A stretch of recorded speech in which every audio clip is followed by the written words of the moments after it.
அழைப்பு விட்டது யாருக்கு அழைப்பு விட்டேன்? யாருக்கு அழைப்பு விட்டோம்? அப்பனா முதலமைச்சர் தான், இந்த நாட்டுடைய முதலமைச்சர் தான் பதில் சொல்ல வேணும். இவர் பதில் சொல்றதுக்குலாம் எங்கால் நிறைய இருக்கிறாங்க. இங்க இருக்கிற முன்னாள் அமைச்சர்கள் நிறைய பேர் இருக்கிறாங்க. இவருக்கு என்ன தெரிய போகுது? அப்பாவோட மோசமா இருக்கிற இவரு ஏதோ சவாலுக்காக பேசுற ஒழிய வாய்ச்சொல் வீரராக இருந்து பிரயோஜனம் இல்லை. அனைத்து இந்திய அண்ணா திராவிட முன்னேற்ற கழக ஆட்சியில் நிறைவேற்றப்பட்ட திட்டங்கள் இந்த ஒரு மாவட்டத்தில் மட்டும் நான் சொல்லியிருக்கிறேன். தமிழ்நாடு முழுவதும் ஏராளமான திட்டங்களை நாங்கள் நிறைவேற்றுகிறோம்.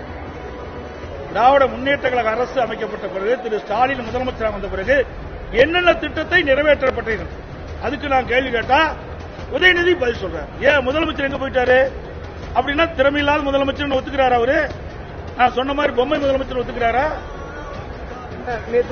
ஏன் அதான் நான் ஏற்கனவே சொன்னமே. இன்றைக்கு தமிழக எல்லா மாநிலத்திலும் ஒரு முதலமைச்சர் தான் இருக்கிறாங்க. தமிழ்நாட்டில் தான் 4 முதலமைச்சர் இருக்கிறாங்க.